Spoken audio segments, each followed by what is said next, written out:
Hello, kindergartners. Today, Mrs. Martin is going to read you the story, Dog Days of School. That is the title. Kelly DiPuccio is the author. She wrote the words. And Brian Biggs is the illustrator. He created the pictures. Now let's look at the front cover together. That's this side. This is the front cover. What a funny picture that is. I see a dog sitting at a desk at school with a pencil in his mouth. Could this really happen? I don't think so. This can't be a true story, so it's a fantasy. I wonder what it will be about. Before we read, let's look at the back cover. This is the back cover of the book. And look, this picture is funny too. I see a boy sitting in a dog bed with a bone in his mouth. I think this back cover picture is connected to the front cover. I think this story will be about a boy acting like a dog and a dog acting like a boy. Let's read to find out what happens.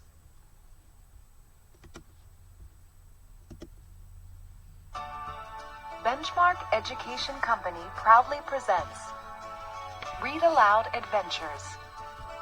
Follow along as I read. When you hear this sound, turn the page. Dog Days of School by Kelly DiPuccio and Brian Biggs.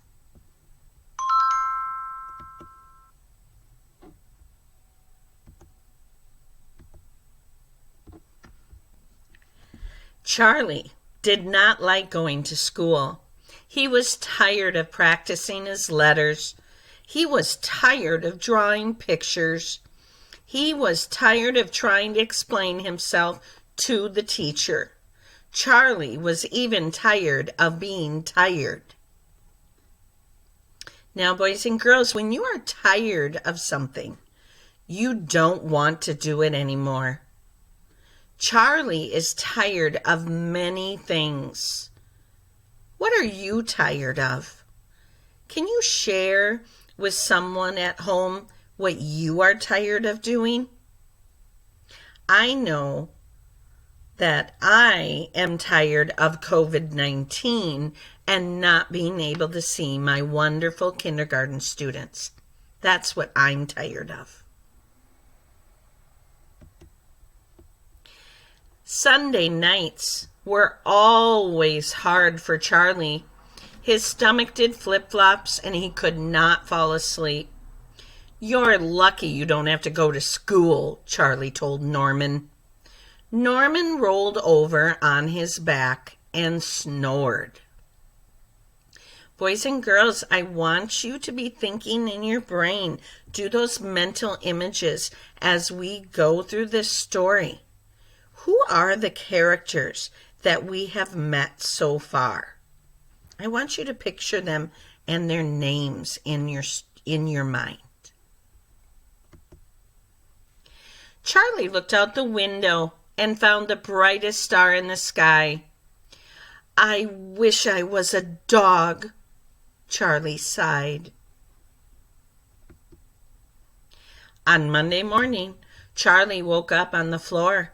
He scratched his ear with his right foot and yawned. Charlie's mother came into the room and patted Norman's head. "It's time to get up for school, sleepyhead," she said. Look at these illustrations right now, boys and girls. Use these illustrations to help you understand the story. Now the text says that Charlie scratched his ear with his right foot. I'm not sure if I understand that. When I scratch my ear, I use my hand. So I'm going to look at the pictures. Now I see Charlie scratching his ear like a dog. And he's not in his bed anymore, is he? He's on the dog bed. So now I am understanding what the author meant. Charlie is acting like a dog. Norman jumped out of Charlie's bed. He ate breakfast, he brushed his teeth, and then he hurried out the door to catch the bus. Charlie smiled, he rolled over on his back and snored. "Ah," he said. At school, Norman took Charlie's seat at table 2. The children gave Norman a very curious look and went back to practicing their letters. Norman practiced his letters too.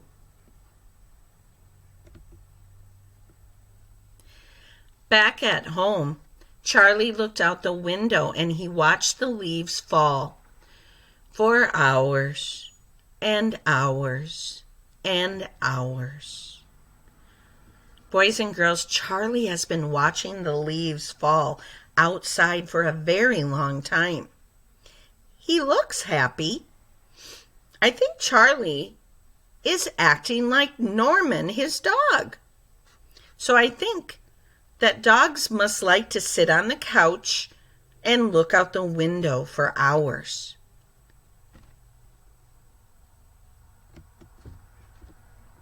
On Tuesday, Norman went to school and made a clay sculpture and a food pyramid. He ate birthday cupcakes and took a long cold drink from the water fountain. Charlie ate dry biscuits and took a long cold drink from the toilet. Is he still acting like a dog there? And is Norman acting like Charlie, like a person? Do that mental imaging.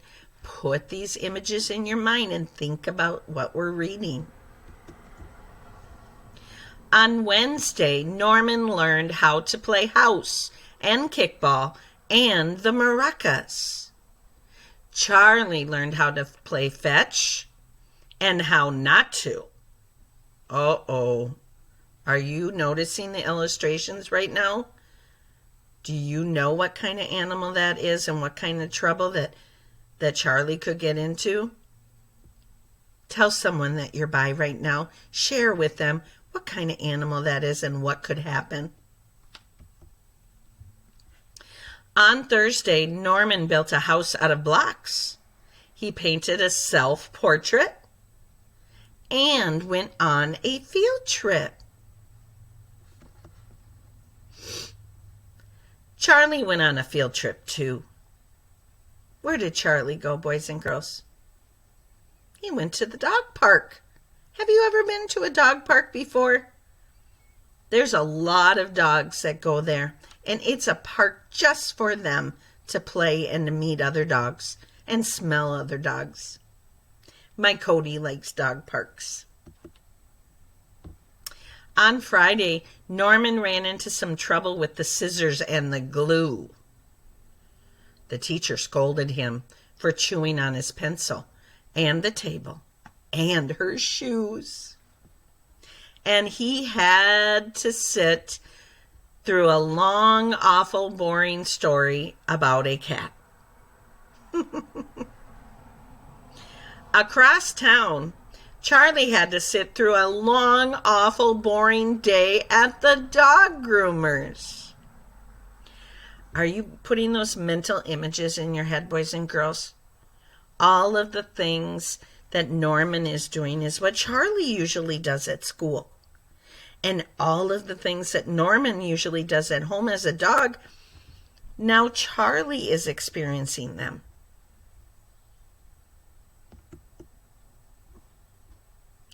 The weekend wasn't much better. Norman tried to play soccer.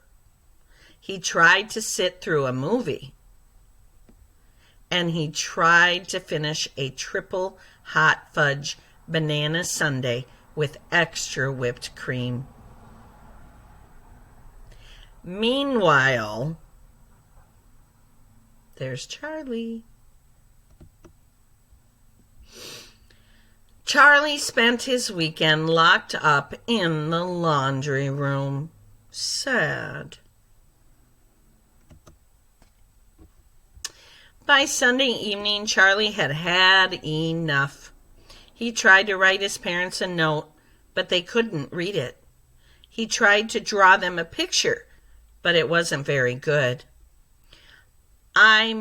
He tried explaining to them, I'm not Norman.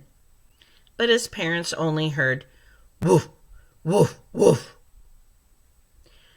Bad dog, said Charlie's mother, and she put him outside in the cold.